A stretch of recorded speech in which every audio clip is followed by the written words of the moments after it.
ಇಂದಿನ ವಿಶೇಷವಾದಂಥ ಪಕ್ಷ ಸೇರ್ಪಡೆ ಕಾರ್ಯಕ್ರಮದ ಹಿನ್ನೆಲೆಯಲ್ಲಿ ಪಕ್ಷದ ವರಿಷ್ಠರು ಮಾಜಿ ಪ್ರಧಾನಮಂತ್ರಿಗಳು ಇವತ್ತಿನ ಈ ಕಾರ್ಯಕ್ರಮದ ಮಾರ್ಗದರ್ಶನವನ್ನು ನೀಡತಕ್ಕಂಥ ಹಿನ್ನೆಲೆಯಲ್ಲಿ ಬಹುಶಃ ಈಗಾಗಲೇ ಬೆಳಗ್ಗೆ ಅವರು ಹಲವಾರು ಪಕ್ಷದ ಮುಖಂಡರು ಕಾರ್ಯಕರ್ತರ ವೈಯಕ್ತಿಕ ಕಾರ್ಯಕ್ರಮದ ಒತ್ತಡಗಳಿದ್ದರೂ ಕೂಡ ಇತ್ತೀಚಿನ ದಿನಗಳಲ್ಲಿ ಬಹುಶಃ 2-3 ದಿನಗಳ ಹಿಂದೆ ಅಷ್ಟೇ ಮಾಲೂರಿನ ಉಡಿ ವಿಜಯ್ ಕುಮಾರ್ ಅವರು ಮತ್ತು ರಾಮೇಗೌಡರು ಸೇರಿದಂತೆ ಅನೇಕ ಜನ ಮುಖಂಡರುಗಳು ಸನ್ಮಾನ್ಯ ದೇವೇಗೌಡರು ಸಾಹೇಬರ ಆಶೀರ್ವಾದವನ್ನು ಪಡಿತಕ್ಕಂಥ ಹಿನ್ನೆಲೆಯಲ್ಲಿ ಭೇಟಿಯನ್ನು ಮಾಡಿ ತಾವು ಕೂಡ ಬಂದು ಸಹಸ್ರಾರು ಸಂಖ್ಯೆಯಲ್ಲಿ ಬರ್ತಕ್ಕಂಥ ಮಾಲೂರು ವಿಧಾನಸಭಾ ಕ್ಷೇತ್ರದ ಕಾರ್ಯಕರ್ತರ ಸಮ್ಮುಖದಲ್ಲಿ ತಮ್ಮ ಒಂದು ಮಾರ್ಗದರ್ಶನವನ್ನು ನೀಡಬೇಕು ಅಂತಕ್ಕಂಥ ವಿಚಾರಕ್ಕೆ ಸಂಬಂಧಪಟ್ಟಂತೆ ಬಹಳ ಗೌರವದಿಂದ ಆಹ್ವಾನವನ್ನು ಕೊಟ್ಟಂಥ ಉಡಿ ವಿಜಯ್ ಕುಮಾರ್ ಅವರು ಮತ್ತು ರಾಮೇಗೌಡರಿಗೆ ಮತ್ತು ತಾಲೂಕಿನ ಎಲ್ಲ ಮುಖಂಡರುಗಳಿಗೆ ಗೌರವವನ್ನು ಸೂಚಿಸಬೇಕು ಅಂತಕ್ಕಂಥ ಹಿನ್ನೆಲೆಯಲ್ಲಿ ಇವತ್ತು ಪಕ್ಷದ ವರಿಷ್ಠರು ಮಾಜಿ ಪ್ರಧಾನಮಂತ್ರಿಗಳು ಸನ್ಮಾನ್ಯ ದೇವೇಗೌಡರು ಸಾಹೇಬರು ಬಂದು ಬಹುಶಃ ಇವತ್ತಿನ ಈ ಒಂದು ಸೇರ್ಪಡೆ ಕಾರ್ಯಕ್ರಮದಲ್ಲಿ ಸಮಯವನ್ನು ಮೀಸಲಿಟ್ಟು ಉಡಿ ವಿಜಯ್ ಕುಮಾರ್ ಅವರಿಗೆ ರಾಮೇಗೌಡರಿಗೆ ಸೇರಿದಂತೆ ಪಕ್ಷದ ಮುಖಂಡರುಗಳು ಕಾರ್ಯಕರ್ತ ಬಂಧುಗಳಿಗೆ ಆಶೀರ್ವಾದವನ್ನು ಮಾಡ್ತಾ ಇರತಕ್ಕಂಥದ್ದು ಬಹುಶಃ ಈ ಕಾರ್ಯಕ್ರಮದ ಒಂದು ವಿಶೇಷತೆ ಅಂತಕ್ಕಂಥದ್ದು ನಾನಾದರೂ ಕೂಡ ಭಾವಿಸಿದ್ದೇನೆ. JP ಭವನ ಒಂದು ರೀತಿ ಜನತಾದಳ ಪಕ್ಷದ ಒಬ್ಬ ನಿಷ್ಠಾವಂತ ಕಾರ್ಯಕರ್ತನಾಗಿ ಇದು ನಮ್ಮ ಪಾಲಿಗೆ ಒಂದು ದೇವಾಲಯ ಅಂತಕ್ಕಂಥದ್ದನ್ನ ನಾನು ಭಾವಿಸಿದ್ದೇನೆ. ಇಂಥ ಒಂದು ದೇವಾಲಯದ ಒಂದು ಸನ್ನಿಧಿಯಲ್ಲಿ ಸಹಸ್ರಾರು ಸಂಖ್ಯೆಯಲ್ಲಿ ಇವತ್ತು ಮಾಲೂರು ವಿಧಾನಸಭಾ ಕ್ಷೇತ್ರದ ವ್ಯಾಪ್ತಿಯಲ್ಲಿ ಬಹುಶಃ 250ಕ್ಕೂ ಹೆಚ್ಚು ಬೂತ್ಗಳಿಂದನೂ ಕೂಡ ಬೂತಿನ ಸದಸ್ಯರುಗಳು ಬಂದಿದ್ದೀರಿ, ಮುಖಂಡರುಗಳು ಬಂದಿದ್ದೀರಿ, ಉಡಿ ವಿಜಯ್ ಕುಮಾರ್ ಅವರ ಬೆಂಬಲಿಗರು ಬಂದಿದ್ದೀರಿ, ರಾಮೇಗೌಡರ ಅಭಿಮಾನಿಗಳು ಬಂದಿದ್ದೀರಿ. ಈಗಾಗಲೇ 1.5 ಗಂಟೆಗೂ ಹೆಚ್ಚು ಜಿಲ್ಲೆಯ ನಾಯಕರುಗಳು, ರಾಜ್ಯ ನಾಯಕರುಗಳು ಮಾತನಾಡಿರ್ತಕ್ಕಂಥ ಪ್ರತಿಯೊಂದು ಅಂಶವೂ ಕೂಡ ತಾವೆಲ್ಲರೂ ಬಹಳ ಗಂಭೀರವಾಗಿ ಸ್ವೀಕಾರವನ್ನು ಮಾಡಿದ್ದೀರಾ ಅಂತಕ್ಕಂಥದ್ದನ್ನ ನಾನು ಭಾವಿಸಿದ್ದೇನೆ. ಉಡಿ ವಿಜಯ್ ಕುಮಾರ್ ಅವರು ಜೊತೆಯಲ್ಲಿ ರಾಮೇಗೌಡರ ಬಗ್ಗೆ ಇವತ್ತು ವಿಶೇಷವಾಗಿ ಕೆಲವೊಂದಷ್ಟು ವಿಚಾರಗಳನ್ನ ನಾನು ಈ ಒಂದು ವೇದಿಕೆ ಮೂಲಕ ಹಂಚ್ಕೊಳ್ಳಿಕ್ಕೆ ಇಷ್ಟಪಡ್ತೇನೆ. ಉಡಿ ವಿಜಯ್ ಕುಮಾರ್ ಅವರು ಮಾತನಾಡಬೇಕಾದ್ರೆ ಹೇಳ್ತಾ ಇದ್ರು, ನನ್ನ ಅವರ ಸಂಬಂಧ ಕೇವಲ ರಾಜಕಾರಣಕ್ಕೆ ಸೀಮಿತವಾಗಿರ್ತಕ್ಕಂಥ ಸಂಬಂಧ ಅಲ್ಲ. ಕಾರಣ ನಾನು ಅವರು ಬಹಳ ನಿರಂತರವಾಗಿ ಒಡನಾಟದಲ್ಲಿ ಸಂಪರ್ಕದಲ್ಲಿ ಈಗಿನಿಂದ ಅಲ್ಲ, ಅವರು ಹೇಳದಂತೆ ಬಹುಶಃ 1.5-2 ವರ್ಷ 2.5 ವರ್ಷದಿಂದ ನಿರಂತರವಾಗಿ ಅವ್ರ ಜೊತೆಯಲ್ಲಿ ಸಂಪರ್ಕದಲ್ಲಿದ್ದೇನೆ. ಆದರೆ ಬಹುಶಃ ನೀವು ಯಾವಾಗಾದರೂ ಅವ್ರಿಗೆ ಕೇಳ್ಬೋದು, ನಾನು ಯಾವತ್ತೂ ಕೂಡ ನಮ್ಮ ಸ್ವಾರ್ಥಕ್ಕೋಸ್ಕರ ದುಡುಕಿ ಮತ್ತೊಬ್ಬರು ರಾಜಕಾರಣದ ಭವಿಷ್ಯವನ್ನು ಹಾಳು ಮಾಡಬೇಕು ಅಂತಕ್ಕಂಥ ಮನಸ್ಥಿತಿಯನ್ನು ನಾನಂತೂ ಕೂಡ ಇಟ್ಕೊಂಡಿಲ್ಲ. ಹಾಗಾಗಿ ನಾನು ಯಾವಾಗಲೂ ಕೂಡ ಉಡಿ ವಿಜಯ್ ಕುಮಾರ್ ಅವ್ರಿಗೆ ಒಂದು ಮಾತನ್ನು ತಿಳಿಸ್ತಾ ಬರ್ತಾ ಇದ್ದೆ, ಸೂಕ್ತ ಸಮಯ ಸಂದರ್ಭ ಎಲ್ಲವೂ ಕೂಡ ತಾಯಿ ಚಾಮುಂಡೇಶ್ವರಿಯ ಒಂದು ಅನುಗ್ರಹದೊಂದಿಗೆ ಮುಂದೊಂದು ದಿನ ನೀವು ಈ ಪಕ್ಷವನ್ನು ಸೇರ್ಪಡೆ ಆಗ್ತಕ್ಕಂಥ ಒಂದು ಶುಭ ಸಂದರ್ಭ ಬರುತ್ತೆ.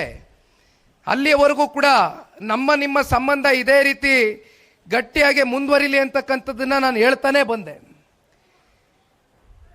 ಯಾವತ್ತೂ ಕೂಡ ದುಡುಕಿ ಯಾವ ರಾಜಕಾರಣ ಭವಿಷ್ಯವನ್ನು ಹಾಳು ಮಾಡಬಾರ್ದು. ಆದರೆ ಬಹುಶಃ ಇವತ್ತು ಆ ಒಂದು ಶುಭ ಸಂದರ್ಭ ನಮ್ಮ ಕಣ್ಣೆದುರುಗಡೆ ಬಂದು ನಿಂತಿದೆ. ಅದಕ್ಕೆ ಒಂದು ಕಡೆ ಉಡಿ ವಿಜಯ್ ಕುಮಾರ್ ಅವರು ತಗೊಂಡಿರ್ತಕ್ಕಂಥ ಬಹುದೊಡ್ಡ ರಾಜಕೀಯದ ಒಂದು ನಿರ್ಧಾರ, ಅದರ ಜೊತೆಯಲ್ಲಿ ಇವತ್ತು ನಾನು ತಿಳಿಸ್ಲಿಕ್ಕೆ ಬಯಸ್ತೇನೆ, ರಾಮಣ್ಣ ಅವರು ಇವತ್ತು ಈ ವೇದಿಕೆ ಮೇಲೆ ಕೊಟ್ಟಂತ ಒಂದು ಸ್ಪಷ್ಟವಾದಂಥ ಸಂದೇಶ, ಅವರ ಹೃದಯ ವೈಶಾಲ್ಯತೆ ಎಷ್ಟಿದೆ, ಇವತ್ತು ಜನತಾದಳ ಪಕ್ಷ ಇರ್ಬೋದು, ಪಕ್ಷದ ನಾಯಕರ ಮೇಲೆ ಎಷ್ಟು ವಿಶ್ವಾಸವನ್ನ ಇಟ್ಟಿದ್ದಾರೆ ಅಂತಕ್ಕಂಥದ್ದು ಬಹುಶಃ ಅವರ ನುಡಿಮುತ್ತಿನ ಮಾತುಗಳನ್ನ ಮೂಲಕ ಇವತ್ತು ರಾಮೇಗೌಡರು ಎರಡೂ ಪಕ್ಷ ಅಂದ್ರೆ ಇವತ್ತೇನು ಉಡಿ ವಿಜಯ್ ಕುಮಾರ್ ಅವರು ಕಳೆದ ಸಾರ್ವತ್ರಿಕ ವಿಧಾನಸಭಾ ಚುನಾವಣೆಯಲ್ಲಿ ಸ್ವಾಭಿಮಾನ ಜನತಾ ಪಕ್ಷದಿಂದ ಅಂತಿಮವಾಗಿ ಅವರಿಗೆ ಟಿಕೆಟ್ ಸಿಕ್ಕದೆ ಹೋದಂಥ ಹಿನ್ನೆಲೆಯಲ್ಲಿ ಸ್ಪರ್ಧೆ ಮಾಡಬೇಕಾದಂಥ ಸಂದಿಗ್ಧ ಪರಿಸ್ಥಿತಿ ಬಂತು. ಅವರ ಪಕ್ಷವನ್ನ ಇವತ್ತು ಜನತಾದಳ ಪಕ್ಷಕ್ಕೆ ವಿಲೀನವನ್ನ ಮಾಡುವ ಮೂಲಕ ಇಲ್ಲಿ ರಾಮೇಗೌಡರು ಮಾತನಾಡಿರ್ತಕ್ಕಂಥ ಮಾತಿರ್ಬೋದು ಅಥವಾ ಉಡಿ ವಿಜಯ್ ಕುಮಾರ್ ಅವರು ಮಾತನಾಡಿರ್ತಕ್ಕಂಥ ವಿಚಾರಗಳು ಗಮನಿಸಿದಂಥ ಸಂದರ್ಭದಲ್ಲಿ ಕೇವಲ ಇದು ಇಬ್ರು ದೊಡ್ಡ ದೊಡ್ಡ ನಾಯಕರುಗಳ ಸಮ್ಮಿಲನ ಅಷ್ಟೇ ಅಲ್ಲ, ಪಕ್ಷದ ಕಾರ್ಯಕರ್ತ ಬಂಧುಗಳು ಇವತ್ತು ಉಡಿ ವಿಜಯ್ ಕುಮಾರ್ ಅವರ ಬೆಂಬಲಿಗರೇನಿದ್ದೀರಿ, ರಾಮೇಗೌಡರ ಅಭಿಮಾನಿಗಳೇನಿದ್ದೀರಿ ಕ್ಷೇತ್ರದಲ್ಲಿ, ಇಬ್ಬರನ್ನು ಕೂಡ ಪರಸ್ಪರ ಗೌರವದಿಂದ, ಪ್ರೀತಿಯಿಂದ, ವಿಶ್ವಾಸದಿಂದ ನಾವೆಲ್ಲರೂ ಕೂಡ ಮುನ್ನುಗ್ಗಬೇಕು. ಒಂದು ಒಳ್ಳೆಯ ಉದ್ದೇಶಕ್ಕೆ ಕೈ ಜೋಡಿಸಿ ಮುಂಬರ್ತಕ್ಕಂಥ ದಿನಗಳಲ್ಲಿ ಮಾಲೂರು ವಿಧಾನಸಭಾ ಕ್ಷೇತ್ರದ ಸಂಪೂರ್ಣ ಚಿತ್ರಣವನ್ನು ಬದಲಾವಣೆ ಮಾಡಬೇಕು. ಒಟ್ಟಾರೆಯಾಗಿ ಕ್ಷೇತ್ರದಲ್ಲಿ ಅಭಿವೃದ್ಧಿ ಅಂತಕ್ಕಂಥದ್ದು ಸಂಪೂರ್ಣವಾಗಿ ಏನು ಕುಂಠಿತಗೊಂಡಿದೆ, ಕುಸಿತೋಗಿದೆ. ಅದಕ್ಕೆ ಒಂದು ಹೊಸ ವೇಗವನ್ನು ಕೊಡಬೇಕು, ಒಂದು ಹೊಸ ಚೈತನ್ಯವನ್ನು ತುಂಬಿಸಬೇಕು ಅಂತಕ್ಕಂಥ ದೃಷ್ಟಿಯಿಂದ ಇವತ್ತು ಇಬ್ಬರು ನಾಯಕರುಗಳು, ಇಬ್ಬರು ಬೆಂಬಲಿಗರಿಗೆ ಸ್ಪಷ್ಟವಾದಂಥ ಸಂದೇಶವನ್ನು ಕೊಟ್ಟಿರ್ತಕ್ಕಂಥದ್ದನ್ನು ನೋಡಿದರೆ 100ಕ್ಕೆ 100ರಷ್ಟು ಯಾರೂ ಕೂಡ ಅನುಮಾನ ಪಡ್ತಕ್ಕಂಥದ್ದು ಬೇಡ. ಇಬ್ಬರು ನಾಯಕರುಗಳ ಒಂದು ಸಮ್ಮಿಲನ ಇವತ್ತೇನಾಗಿದೆ, ಎಲ್ಲ ಕಾರ್ಯಕರ್ತ ಬಂಧುಗಳು ಜೊತೆಯಲ್ಲಿ ಗೂಡಿ ಮುಂಬರ್ತಕ್ಕಂಥ ಜಿಲ್ಲಾ ಪಂಚಾಯಿತಿ, ತಾಲೂಕು ಪಂಚಾಯಿತಿ, ಗ್ರಾಮ ಪಂಚಾಯಿತಿ, ಯಾವುದೇ ಸ್ಥಳೀಯ ಚುನಾವಣೆಗಳು ಎದುರು ನೋಡ್ತಕ್ಕಂಥದ್ದನ್ನು ನಾವೇನು ಕಾಣಬಹುದು ಬಹುಶಃ ಈ ವರ್ಷ ಅಥವಾ ಮುಂದಿನ ವರ್ಷ. ಅದೆಲ್ಲದಕ್ಕೂ ಕೂಡ ನಾವು ನೀವೆಲ್ಲರೂ ಕೂಡ ತಯಾರಾಗಬೇಕಾಗ್ತದೆ. ಕಾರಣ, ನಾನು ಅನೇಕ ಕಡೆ ಭಾಷಣ ಮಾಡಬೇಕಾದ್ರೆ ಒಂದು ಮಾತನ್ನು ಹೇಳಿದ್ದೇನೆ, ನಮ್ಮನ್ನ ಸಂಸದರಾಗಿ ಮಾಡ್ತಕ್ಕಂಥದ್ದಕ್ಕೆ, ನಮ್ಮ ಪಕ್ಷದಲ್ಲಿ ನೀವು ಶಾಸಕ ಸ್ಥಾನವನ್ನು ಕೊಡ್ತಕ್ಕಂಥದ್ದಕ್ಕೆ ನೀವು ಮಾಡ್ತಕ್ಕಂಥ ಹೋರಾಟ, ಆ ಹೋರಾಟಕ್ಕೆ ಇವತ್ತು ಬೆಂಬಲವಾಗಿ ನಿಂತ್ಕೊಳ್ಬೇಕಾಗಿರ್ತಕ್ಕಂಥದ್ದು ಜನತಾದಳ ಪಕ್ಷದ ಕರ್ತವ್ಯ. ಹಾಗಾಗಿ ಇನ್ನೂ ವಿಧಾನಸಭಾ ಚುನಾವಣೆ 2 ವರ್ಷ ದೂರ ಇದೆ. ಅದಕ್ಕಿಂತ ಮುಂಚಿತವಾಗಿ ಬರ್ತಕ್ಕಂಥದ್ದು ನಮ್ಮ ಕಾರ್ಯಕರ್ತರ ಚುನಾವಣೆ.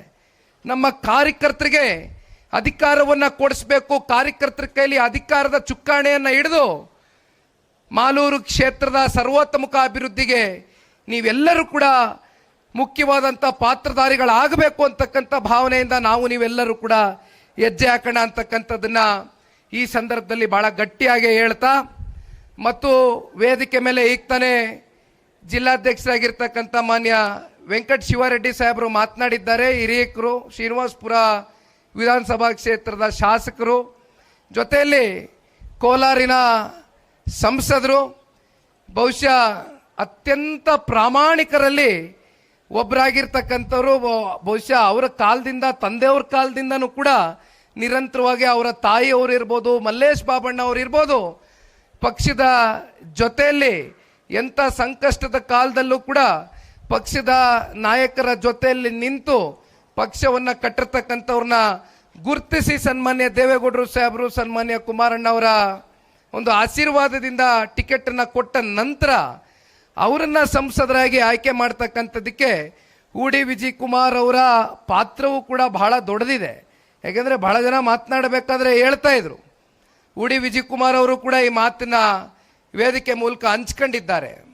ಸನ್ಮಾನ್ಯ ದೇವೇಗೌಡರು ಸಾಹೇಬರು, ಸನ್ಮಾನ್ಯ ಕುಮಾರಣ್ಣ ಅವರು ಒಂದು ಕರೆಯನ್ನು ಮಾಡಿ, ಉಡಿ ವಿಜಯ್ ಕುಮಾರಣ್ಣ ಅವರೇ, ನೀವು ನಮ್ಮ ಮಲ್ಲೇಶ್ ಬಾಬಣ್ಣ ಅವರ ಜೊತೆಯಲ್ಲಿ ಒಂದು ಸಂಸತ್ ಚುನಾವಣೆಗೆ ನಿಮ್ಮ ಬೆಂಬಲವನ್ನು ಸೂಚಿಸಬೇಕು, ನಿಮ್ಮ ಬೆಂಬಲಿಗರಿಗೂ ಕೂಡ ಒಂದು ಮಾತನ್ನು ತಿಳಿಸ್ಬೇಕು ಅಂತ ಹೇಳ್ತಾ ಇದ್ದಾಗೆ ತತ್ಕ್ಷಣ ದೊಡ್ಡವರ ಮಾತಿಗೆ ಬೆಲೆ ಕೊಟ್ಟು, ಕುಮಾರಣ್ಣ ಅವರ ಮಾತಿಗೆ ಬೆಲೆ ಕೊಟ್ಟು, ಉಡಿ ವಿಜಯ್ ಕುಮಾರ್ ಅವರು ಕೂಡ ಬಹಳ ಒಂದು ಮುಖ್ಯವಾದಂಥ ಪಾತ್ರ ಮಾನ್ಯ ಮಲ್ಲೇಶ್ ಬಾಬಣ್ಣ ಅವರಿಗೆ ಸಂಸದರಾಗಿ ಮಾಡ್ತಕ್ಕಂಥದ್ರಲ್ಲಿ ರಾಮಣ್ಣ ಅವರು, ಉಡಿ ವಿಜಯ್ ಕುಮಾರ್ ಅವರು ಇಬ್ಬರು ಸೇರಿ ಬಹುಶಃ ಭಾಳ ಗಟ್ಟಿಯಾಗಿ ನಿಂತ್ಕೊಂಡಿರ್ತಕ್ಕಂಥದ್ದನ್ನ ನಾವು ನೋಡಿದ್ದೇವೆ.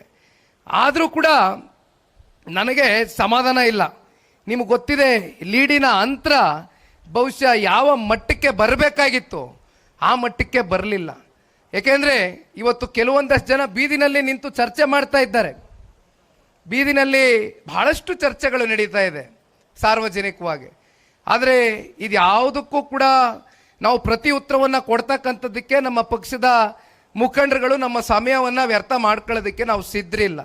ಅವರವರ ಆತ್ಮಸಾಕ್ಷಿಗೆ ಅನುಗುಣವಾಗಿ ಅವರೇನಾದರೂ ನಿಜಕ್ಕೂ ಕೂಡ ಆ ಚುನಾವಣೆಯಲ್ಲಿ ಮಾಲೂರು ಕ್ಷೇತ್ರದಲ್ಲಿ ಪ್ರಾಮಾಣಿಕವಾಗಿ ನಮ್ಮ ಮಲ್ಲೇಶ್ ಬಾಬಣ್ಣ ಅವ್ರನ್ನ ಇನ್ನೂ ದೊಡ್ಡ ಮಟ್ಟದಲ್ಲಿ ಗೆಲ್ಲಿಸಬೇಕು ಅಂತಕ್ಕಂಥ ನಿರ್ಧಾರ ಮಾಡಿದರೆ ನನ್ನ ಅಭಿಪ್ರಾಯದಲ್ಲಿ 70,000ಕ್ಕೆ ಹೋಗಬೇಕಾಗಿತ್ತು ಲೀಡು.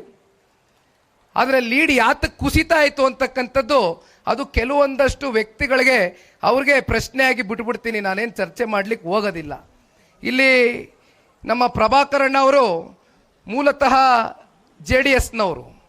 ಅವರು 83ನೇ ಇಸ್ವಿಯಿಂದನೂ ಸತತವಾಗಿ 2013ನೇ ಇಸ್ವಿವರೆಗೂ ನಮ್ಮ ಜೊತೆಯಲ್ಲೇ ಇದ್ದಂಥವರು. ಕಾರಣಾಂತರಗಳಿಂದ ಅವತ್ತಿನ ರಾಜಕಾರಣದ ಬೆಳವಣಿಗೆಯ ಹಿನ್ನೆಲೆಯಲ್ಲಿ ಪಕ್ಷ ಅವರು ಬಿಟ್ಟು ಹೋದರೂ ಕೂಡ ಒಂದು ಮಾತನ್ನು ಭಾಳ ಗಟ್ಟಿಯಾಗಿ ಹೇಳಿದ್ರು. ನನ್ನ ಪಕ್ಷ ಹೃದಯದಲ್ಲಿದೆ, ಜನತಾದಳ ಪಕ್ಷ ನನ್ನ ಹೃದಯದಲ್ಲಿ, ನಾನು ಸಂಭ್ರಮಾಚರಣೆ ಮಾಡ್ತಾ ಇದ್ದೇನೆ, ಆಚರಿಸ್ತಾ ಇದ್ದೇನೆ ನನ್ನ ಪಕ್ಷವನ್ನು. ನನ್ನ ಪಕ್ಷ ಬಿಟ್ಟೋಗಿದ್ರು ಕೂಡ ನನ್ನ ಹೃದಯ ಜನತಾದಳ ಪಕ್ಷದಲ್ಲೇ ಸದಾಕಾಲ ಇತ್ತು ಅಂತಕ್ಕಂಥದ್ದನ್ನ ಹೇಳ್ತಾ ಇದ್ರು. ಬಹುಶಃ ಅವರು ಮಾನ್ಯ ಕುಮಾರಣ್ಣ ಅವರು ಭಾಳ ಹೇಳಿದ್ದಾರೆ ನನಗೆ ಪ್ರಭಾಕರಣ್ಣ ಅವ್ರ ಬಗ್ಗೆ. ಅವರು ಕೂಡ ಆ ಭಾಗದಲ್ಲಿ ಶಾಸಕರಾಗಬೇಕಾಗಿತ್ತು. ಆದರೆ ಇವತ್ತು ಉಡಿ ವಿಜಯ್ ಕುಮಾರ್ ಅವ್ರ ಜೊತೆಯಲ್ಲಿ, ರಾಮಣ್ಣ ಅವರ ಜೊತೆಯಲ್ಲಿ ನಿಂತು ಈ ಪಕ್ಷವನ್ನು ಕಟ್ತೇವೆ ಅಂತಕ್ಕಂಥದ್ದು ಒಂದು ಕಡೆ ನಮ್ಮ ಜನತಾದಳ ಪಕ್ಷದ ಎಲ್ಲ ಪ್ರಮುಖ ಮುಖಂಡರುಗಳು ಒಂದು ಸವಾಲನ್ನಾಗಿ ಸ್ವೀಕಾರ ಮಾಡಿದ್ದೀರಿ. ಜೊತೆಯಲ್ಲಿ ಉಡಿ ವಿಜಯ್ ಕುಮಾರ್ ಅವರ ಬೆಂಬಲಿಗರು ಕೂಡ ಇವತ್ತು ಜೊತೆಗೂಡಿ ನಾವೆಲ್ಲರೂ ಅಣ್ಣ ತಮ್ಮಂದರ ರೀತಿಯಲ್ಲಿ ಅನ್ಯೋನ್ಯವಾಗಿ ಈ ಪಕ್ಷವನ್ನು ಕಟ್ಟಿ ಬೆಳೆಸ್ತೀವಿ ಅಂತಕ್ಕಂಥ ದೃಢ ಸಂಕಲ್ಪದೊಂದಿಗೆ ಇವತ್ತು ಸನ್ಮಾನ್ಯ ದೇವೇಗೌಡರು ಸಾಹೇಬ್ರ ಮುಂದೆ ತಾವೆಲ್ಲರೂ ಬಂದು ಏನು ನಿಂತಿದ್ದೀರಿ. ಇದಕ್ಕೆ ಈ ಪಕ್ಷದ ಕಾರ್ಯಕರ್ತನಾಗಿ ನಾನು ತುಂಬ ಹೃದಯದಿಂದ ಧನ್ಯವಾದಗಳು, ಅಭಿನಂದನೆಗಳು, ಸ್ವಾಗತ ಎಲ್ಲವನ್ನ ಕೋರಲಿಕ್ಕೆ ಇಚ್ಛೆ ಪಡ್ತೇನೆ. ಈಗಾಗಲೇ ತಮಗೆ ಎಲ್ಲರಿಗೂ ಕೂಡ ಗೊತ್ತಿದೆ, ಇವತ್ತೇನು JP ಭವನದ ಕಚೇರಿಯ ಆವರಣದಲ್ಲಿ ಬಂದು ತಾವೆಲ್ಲರೂ ಪಾಲ್ಗೊಂಡಿದ್ದೀರಿ. ಪಕ್ಷ 25 ವರ್ಷ ಆಗಿದೆ. ಇವತ್ತು ಈ ರಾಜ್ಯದಲ್ಲಿ ಬೆಳ್ಳಿ ಹಬ್ಬವನ್ನು ಆಚರಣೆ ಮಾಡ್ತಕ್ಕಂಥ ಏಕೈಕ ಪ್ರಾದೇಶಿಕ ಪಕ್ಷ ಸನ್ಮಾನ್ಯ ದೇವೇಗೌಡರು ಸಾಹೇಬ್ರ ಹೋರಾಟದ ಹಿನ್ನೆಲೆಯಲ್ಲಿ ಕಟ್ಟಿರ್ತಕ್ಕಂಥ ಪಕ್ಷ ಅದು ಜಾತ್ಯತೀತ ಜನತಾದಳ ಪಕ್ಷ ಅಂತಕ್ಕಂಥದ್ದು ಬಹುಶಃ ನೀವೆಲ್ಲರೂ ಈ ಸಂದರ್ಭದಲ್ಲಿ ಬಹಳ ಹೆಮ್ಮೆಯಿಂದ ಹೇಳಬೇಕಾಗ್ತದೆ. ಇವತ್ತು ಉಡಿ ವಿಜಯ್ ಕುಮಾರ್ ಅವ್ರಿಗೆ ಈ ಸಂದರ್ಭದಲ್ಲಿ ಪಕ್ಷದ ಒಬ್ಬ ಕಾರ್ಯಕರ್ತನಾಗಿ ನಾನು ಒಂದು ಮಾತನ್ನ ಹೇಳಲಿಕ್ಕೆ ಬಯಸ್ತೇನೆ. ಉಡಿ ವಿಜಯ್ ಕುಮಾರ್ ಅವರು ನನಗೆ ನನ್ನ ಉಪಚುನಾವಣೆಯ ಸಂದರ್ಭದಲ್ಲಿಯೂ ಕೂಡ ಬಂದು 1-2 ದಿನಗಳ ಕಾಲ ನನ್ನ ಪ್ರಚಾರದಲ್ಲಿ ಪಾಲ್ಗೊಂಡಿದ್ರು. ಬಹುಶಃ ಆ ಭಾಗದಲ್ಲಿ ಅವ್ರು ಏನೊಂದು ಸಮುದಾಯವನ್ನು ಪ್ರತಿನಿಧಿ ಮಾಡ್ತಾರೆ, ಆ ಸಮುದಾಯ ಕೇವಲ ಚನ್ನಪಟ್ಟಣ ತಾಲೂಕಷ್ಟೇ ಅಲ್ಲ, ರಾಜ್ಯದ ಅನೇಕ ಕ್ಷೇತ್ರಗಳಲ್ಲಿ, ಅನೇಕ ಜಿಲ್ಲೆಗಳಲ್ಲಿ ನಿಮ್ಮ ಸಮುದಾಯ ಬಹಳ ಹೆಚ್ಚಾಗಿರ್ತಕ್ಕಂಥ ಹಿನ್ನೆಲೆಯಲ್ಲಿ ನೀವು ಮಾಲೂರು ಕ್ಷೇತ್ರಕ್ಕೆ ಸೀಮಿತ ಅಂತಕ್ಕಂಥದ್ದನ್ನು ನೀವು ಭಾವಿಸಬೇಡಿ. ಯಾಕೆಂದರೆ ಇಲ್ಲಿ ಮಾನ್ಯ ದೊಡ್ಡ ಸಾಹೇಬ್ರ ರಾಜಕಾರಣದ ಇತಿಹಾಸವನ್ನು ನಾವೆಲ್ಲರೂ ಕೂಡ ಅಲ್ಪ ಸ್ವಲ್ಪನಾದರೂ ನಾವು ಅರ್ಥ ಮಾಡ್ಕೊಳ್ತಕ್ಕಂಥದ್ದಾದರೆ ಸಾಮಾಜಿಕ ನ್ಯಾಯ, ಸಾಮಾಜಿಕ ಬದ್ಧತೆ, ಸಾಮಾಜಿಕ ಚಿಂತನೆಯಿಂದ ಹಲವಾರು ಜನ ಇವತ್ತು ಗ್ರಾಮ ಪಂಚಾಯಿತಿ, ಜಿಲ್ಲಾ ಪಂಚಾಯಿತಿ, ತಾಲೂಕು ಪಂಚಾಯಿತಿ, ಶಾಸಕ ಸ್ಥಾನ, ಮಂತ್ರಿ ಸ್ಥಾನ, ಉಪಮುಖ್ಯಮಂತ್ರಿಗಳವರೆಗೂ ಕೂಡ ಕೊಂಡೊಯ್ತಿರ್ತಕ್ಕಂಥ ಒಂದು ಪಕ್ಷ ಅದು ಸನ್ಮಾನ್ಯ ದೇವೇಗೌಡರು ಸಾಹೇಬ್ರ ಒಂದು ಆಶೀರ್ವಾದದಿಂದ ಅನೇಕ ಸಮುದಾಯಗಳು ಬಹಳ ಸಮಾಜದಲ್ಲಿ ಒಂದು ಉತ್ತಂಗ ಸ್ಥಾನಕ್ಕೆ ತಗೊಂಡೋಗ್ತಕ್ಕಂಥದ್ರಲ್ಲಿ ಸನ್ಮಾನ್ಯ ದೇವೇಗೌಡರು ಸಾಹೇಬ್ರ ಪಾತ್ರ ಬಹಳ ದೊಡ್ಡದಾಗಿದೆ. ಹಾಗಾಗಿ ಉಡಿ ವಿಜಯ್ ಕುಮಾರ್ ಅವರಿಗೆ ನೀವು ಕೇವಲ ಒಂದು ಕ್ಷೇತ್ರಕ್ಕೆ ಸೀಮಿತ ಆಗ್ತಕ್ಕಂಥದ್ದಲ್ಲ, ಮುಂಬರ್ತಕ್ಕಂಥ ದಿನಗಳಲ್ಲಿ ನಿಮ್ಮ ಸಮುದಾಯದ ಒಂದು ದೊಡ್ಡ ಮಟ್ಟದ ಒಂದು ಸಮಾವೇಶವನ್ನು ಮಾಡುವ ಮೂಲಕ ಸಮುದಾಯದ ಸಮಸ್ಯೆಗಳೇನಿದೆ ಆ ಸಮುದಾಯದ ಸಮಸ್ಯೆಗಳನ್ನ ನಾವು ಯಾವ ರೀತಿ ಬಗೆಹರಿಸ್ಬೋದು ಅಂತಕ್ಕಂಥದ್ದಕ್ಕೆ ಬಹುಶಃ ಇವತ್ತು ಸನ್ಮಾನ್ಯ ದೇವೇಗೌಡರು ಸಾಹೇಬರು, ಸನ್ಮಾನ್ಯ ಕುಮಾರಣ್ಣವರು ಕೂಡ ಮುಂದೊಂದು ದಿನ ಒಂದು ಸಮಾವೇಶದಲ್ಲಿ ಪಾಲ್ಗೊಂಡು ಸಮುದಾಯದ ಜೊತೆಯಲ್ಲಿ ನಾವಿದ್ದೇವೆ ಅಂತಕ್ಕಂಥ ಆತ್ಮವಿಶ್ವಾಸದ ನುಡಿಗಳನ್ನು ಕೂಡ ಬಹುಶಃ ಮುಂದಿನ ದಿನಗಳಲ್ಲಿ ಪಕ್ಷದ ಒಂದು ವೇದಿಕೆಯ ಮೂಲಕ ಒಂದು ದೊಡ್ಡ ಬೃಹತ್ ಸಮಾವೇಶವನ್ನು ನಾವು ನೀವು ಕೂಡ ಹಮ್ಮಿಕೊಳ್ಬೇಕಾಗ್ತದೆ.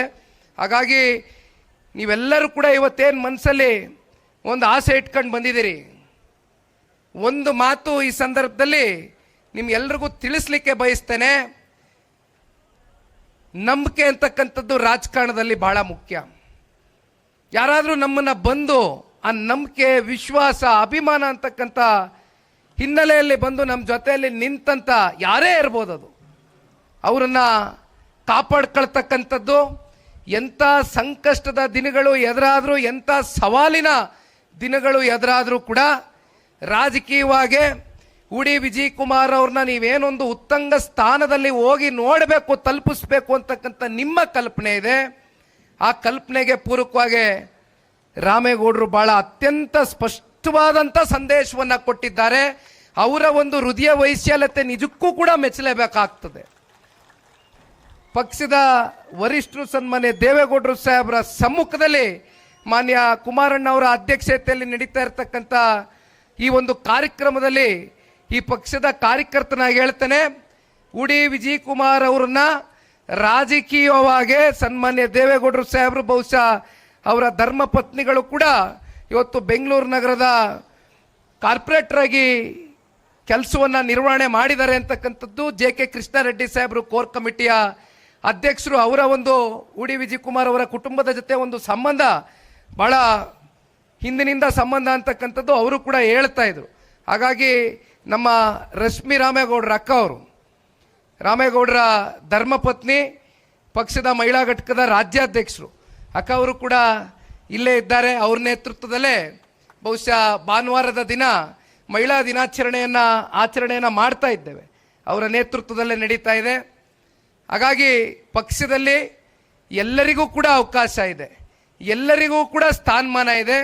ಸನ್ಮಾನ್ಯ ದೇವೇಗೌಡರು ಸಾಹೇಬರು ಇವತ್ತು ಬಂದು ಇಷ್ಟು ದೂರ ನಿಮ್ಮೆಲ್ಲರನ್ನೂ ಕುರಿತು ಮಾತನಾಡಬೇಕು ಅಂತಕ್ಕಂಥ ಒಂದು ಹಿನ್ನೆಲೆಯಲ್ಲಿ ಬಂದಿದ್ದಾರೆ ಅಂದರೆ ಇನ್ನು ಎಷ್ಟು ಪ್ರೀತಿ ನಿಮ್ಮ ಮೇಲೆ ಇಟ್ಕೊಂಡಿದ್ದಾರೆ ಅಂತಕ್ಕಂಥದ್ದು ಬಹುಶಃ ಇದಕ್ಕಿಂತ ಒಂದು ಈ ವೇದಿಕೆಯಲ್ಲಿ ಸಾಬೀತು ಮಾಡ್ತಕ್ಕಂಥದ್ದು ಇನ್ಯಾವುದೋ ವೇದಿಕೆ ಬಹುಶಃ ಬೇಕಾಗಿಲ್ಲ ಅಂತಕ್ಕಂಥದ್ದು ನನ್ನ ಒಂದು ಭಾವನೆ. ಹಾಗಾಗಿ ನಾನು ನಿಮ್ಮೆಲ್ಲರಲ್ಲೂ ಕೇಳ್ಕೊಳ್ತಕ್ಕಂಥದ್ದಿಷ್ಟೇ, ನೀವೆಲ್ಲರೂ ಕೂಡ ಜೊತೆಗೂಡಿ ಹೋಗಬೇಕು. ಮುಂಬರ್ತಕ್ಕಂಥ ಯಾವುದೇ ಚುನಾವಣೆಗಳಲ್ಲಿ ಆರೋಗ್ಯಕರವಾದಂಥ ಚುನಾವಣೆಗಳಾಗಬೇಕು. ಎಲ್ಲರಿಗೂ ಅವಕಾಶ ಸಿಕ್ಕಬೇಕು. ಎಲ್ರಿಗೂ ಅವಕಾಶ ಸಿಗ್ತಕ್ಕಂಥದ್ದಷ್ಟೇ ಅಲ್ಲ, ನೀವೆಲ್ಲರೂ ಕೂಡ ಉಡಿ ವಿಜಯ್ ಕುಮಾರ್ ಅವರು, ರಾಮೇಗೌಡರ ಅಭಿಮಾನಿಗಳೇನಿದ್ದೀರಿ, ನೀವೆಲ್ಲರೂ ಕೂಡ ಒಂದು ಉತ್ತಮವಾದಂಥ ಸ್ಥಾನಕ್ಕೂ ಕೂಡ ಹೋಗಿ ತಲುಪಬೇಕಾಗ್ತದೆ. ಪಕ್ಷ ನಿಮ್ಮ ಜೊತೆಯಲ್ಲಿದೆ. ಕೊನೆಯದಾಗಿ ಕ್ಷೇತ್ರದ ಅಭಿವೃದ್ಧಿ ಬಗ್ಗೆ ರಾಮೇಗೌಡರು ಹೇಳ್ತಾ ಇದ್ರು. ರಾಮೇಗೌಡರು ಪಾಪ ಅವ್ರನ್ನ ನಾನು ಇವತ್ತಿಂದ ಅಲ್ಲ, ಬಹಳ ವರ್ಷಗಳಿಂದ ನೋಡ್ಕೊಂಬಂದಿದ್ದೀನಿ. ಕೋವಿಡ್ ಟೈಮಲ್ಲಿ ಯಾವ ರೀತಿ ಅವ್ರು ಸೇವೆ ಮಾಡಿದ್ರು ಆ ಕ್ಷೇತ್ರದ ಜನತೆಗೆ ಅಂತಕ್ಕಂಥದ್ದು ಬಹುಶಃ ನಾನು ಕಣ್ಣಾರೆ ನೋಡ್ಕೊಂಬಂದಿದ್ದೇನೆ. ಕೋವಿಡ್ ಟೈಮ್ ಅಂತಕ್ಕಂಥದ್ದು ಅಷ್ಟೇ ಅಲ್ಲ, ವಿದ್ಯಾರ್ಥಿಗಳ ಭವಿಷ್ಯವನ್ನು ರೂಪಿಸ್ತಕ್ಕಂಥದ್ದಕ್ಕೆ ಯಾವುದೇ ಆಸೆ ಆಕಾಂಕ್ಷೆಗಳು ಏನೂ ಇಟ್ಕೊಳ್ದಿರ ಭವಿಷ್ಯದ ಪೀಳಿಗೆಯ ಒಂದು ಬದುಕನ್ನು ಹಸನಗೊಳಿಸಬೇಕು, ಕಟ್ಟಬೇಕು, ಅವ್ರಿಗೆ ಯಾವ ರೀತಿಯಾದಂಥ ನನ್ನ ಸಹಕಾರವನ್ನು ಕೊಡ್ಬೋದು ಅಂತಕ್ಕಂಥ ಆಲೋಚನೆಯನ್ನು ಇಟ್ಕೊಂಡು ಅವ್ರಿಗೆ ಪುಸ್ತಕಗಳನ್ನ ವಿತರಣೆ ಮಾಡ್ತಕ್ಕಂಥದ್ದಿರ್ಬೋದು. ಮತ್ತಷ್ಟು ಅವರು ಜನಸೇವೆಯ ಮೂಲಕ ಕ್ಷೇತ್ರದಲ್ಲಿ ಪ್ರಾಮಾಣಿಕವಾಗಿ ಪಾಪ ಕೆಲಸ ಮಾಡ್ಕೊಂಡು ಬಂದಿದ್ದಾರೆ. ಅವರೊಂದು ಮಾತು ಹೇಳ್ತಾರೆ, ರಾಜಕೀಯ ವ್ಯವಸ್ಥೆ ಬದಲಾಗಬೇಕು ಅಂತಕ್ಕಂಥ ಅಪೇಕ್ಷೆ ಇಟ್ಕೊಂಡು ಬಂದವ ನಾನು, ಇಲ್ಲ ಅಂದಿದ್ರೆ ನಾನು ಯಾವುದಾದ್ರೂ ವ್ಯಾಪಾರ ಮಾಡ್ಕೊಂಡು ವಹಿವಾಟು ಮಾಡ್ಕೊಂಡು ನೆಮ್ಮದಿಯಾಗಿ ಇರ್ತಾ ಇದ್ದೆ ಅಂತ ಅಂತಾರೆ. ನೋಡಿ, ಇವತ್ತು ಯಾರು ಕೂಡ ಇಂಥ ಆಲೋಚನೆಗಳು ನಮ್ಮ ಸಮಾಜದಲ್ಲಿ ಮಾಡದೇ ಇರತಕ್ಕಂಥ ಹಿನ್ನೆಲೆಯಲ್ಲಿ ವ್ಯವಸ್ಥೆ ಬದಲಾಗ್ತಾ ಇಲ್ಲ ಅಂತೀವಿ. ಆದರೆ ವ್ಯವಸ್ಥೆ ಬದಲಾಗಬೇಕು ಅಂದರೆ ಆ ವ್ಯವಸ್ಥೆಯನ್ನು ಬದಲು ಮಾಡ್ತಕ್ಕಂಥ ಮನಸ್ಥಿತಿ ಇರ್ತಕ್ಕಂಥವರು ಚುನಾಯಿತಿ ಪ್ರತಿನಿಧಿಗಳಾಗಬೇಕು, ರಾಜಕಾರಣಕ್ಕೆ ಬರಬೇಕು. ಆದರೆ ವಿಪರ್ಯಾಸ ಇವತ್ತು ವ್ಯವಸ್ಥೆಯನ್ನು ಮತ್ತಷ್ಟು ಹಾಳು ಮಾಡ್ತಕ್ಕಂಥದಕ್ಕೆ, ಅವರವರ ಸ್ವಾರ್ಥಕ್ಕೆ ಸುಮ್ಮನೆ ಚುನಾಯಿತ ಪ್ರತಿನಿಧಿಗಳಾಗಿ ಒಂದು ಕಡೆ ಭ್ರಷ್ಟಾಚಾರ ಮಾಡೋದು, ಒಂದು ಕಡೆ ದರ್ಪ ತೋರಿಸೋದು, ಒಂದು ಕಡೆ ದೌರ್ಜನ್ಯ ಮಾಡೋದು, ಒಂದು ಕಡೆ ಏನು ಏಕವಚನದಲ್ಲೇ ಸಿಕ್ಪಕ್ತವ್ರಿಗೆಲ್ಲ ಚುನಾಯಿತಿ ಪ್ರತಿನಿಧಿಗಳು ಎಂಥವ್ರ ಹತ್ರ ಏನು ಮಾತಾಡ್ತಾ ಇದ್ದೀವಿ ಅಂತ ಗೊತ್ತಿಲ್ಲ. ಕ್ಷೇತ್ರದ ಜನತೆ ಮುಂದೆ ನಿಂತ್ಕೊಂಡು ಏಕವಚನದಲ್ಲಿ ಮಾತಾಡೋದು. ನಿಜವಾಗ್ಲೂ ಇಂಥವರೆಲ್ಲ ಮಾಲೂರು ಕ್ಷೇತ್ರದಲ್ಲಿ ಜನಪ್ರತಿನಿಧಿಗಳಾಗಬೇಕಾ? ಆಗ್ಬೇಕೇನಣ್ಣ? ಎಂಥವ್ರಾಗಬೇಕಣ್ಣ ಜನಪ್ರತಿನಿಧಿಗಳು? ನಿಮ್ಮ ಕ್ಷೇತ್ರದಲ್ಲಿ ಸಭ್ಯರನ್ನ ಮಾಡಿ, ಸೌಜನ್ಯದಿಂದ ನಡ್ಕೊಳ್ತಕ್ಕಂಥವ್ರು ಮಾಡಿ, ವಂಶಸ್ಥರಿಗೆ ಅವಕಾಶ ಮಾಡಿಕೊಡಿ.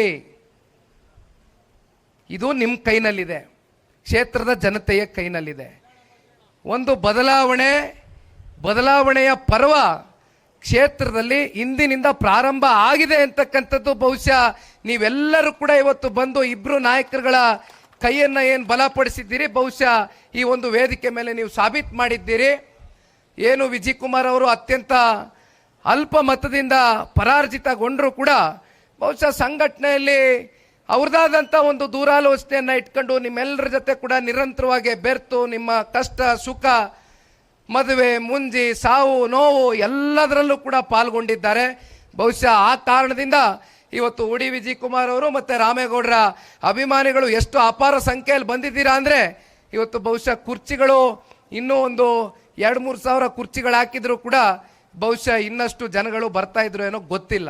ಆದರೆ ಮತ್ತೆ ಕ್ಷೇತ್ರಕ್ಕೆ ಮಾನ್ಯ ದೊಡ್ಡವರು ಬರ್ತಾರೆ, ಮಾನ್ಯ ಕುಮಾರಣ್ಣವರು ಬರ್ತಾರೆ, ಎಲ್ಲ ನಮ್ಮ ಜಿಲ್ಲೆಯ ನಾಯಕರುಗಳು ಕೂಡ ಬರ್ತಾರೆ.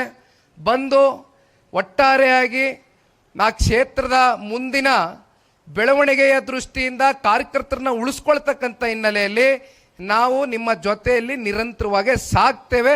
ಯಾರು ಕೂಡ ಧೃತಿಗೆಡ್ತಕ್ಕಂಥ ಪ್ರಶ್ನೆ ಇಲ್ಲ.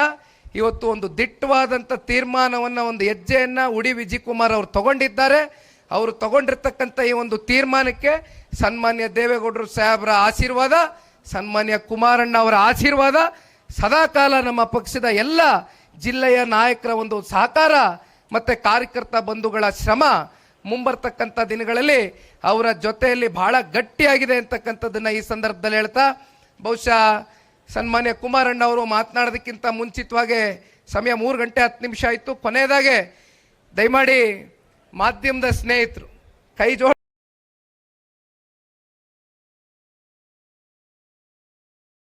ಮನವಿ ಮಾಡ್ತೀನಿ. I am very sorry. ಸ್ವಲ್ಪ ನಿಖಿಲ್ ಕುಮಾರಸ್ವಾಮಿ ಟೈಮ್ ಫಾಲೋ ಮಾಡ್ತಾನೆ, ಬಹುಶಃ ತಾವೆಲ್ಲ ನೋಡಿದ್ದೀರಿ ಪ್ರೆಸ್ ಮೀಟ್ ಕರೆದಾಗ. ಆದರೆ ಕುಮಾರಣ್ಣ ಅವ್ರಿಗೆ ಸ್ವಲ್ಪ ಜನ ಅಲ್ಲಿ ಹೆಚ್ಚಾಗೆ ಬಂದಿದ್ದರಿಂದ 2 ಗಂಟೆ ತಡ ಆಯಿತು. ನನಗೆ ಗೊತ್ತು ನಿಮಗೆಲ್ಲ 11 ಗಂಟೆಗೆ ಹೇಳಿದರು. ದಯವಿಟ್ಟು ಯಾರು ಕೂಡ ಬೇಸರ ಮಾಡ್ಕೊಳ್ಬೇಡಿ, ಕ್ಷಮೆ ಇರಲಿ. ಕುಮಾರಣ್ಣವರು ಇನ್ನೇನು ಬರ್ತಾರೆ. ಅದಕ್ಕಿಂತ ಮುಂಚಿತವಾಗಿ ಮಾನ್ಯ ದೇವೇಗೌಡರು ಸಾಹೇಬರು ಮಾತನಾಡ್ತಾರೆ, ತದನಂತರ ಕುಮಾರಣ್ಣ ಅವರು ಅಂತಿಮವಾಗಿ ಮಾತನಾಡ್ತಾರೆ. ಧನ್ಯವಾದ. ಜೈ ಹಿಂದ್, ಜೈ ಕರ್ನಾಟಕ, ಜೈ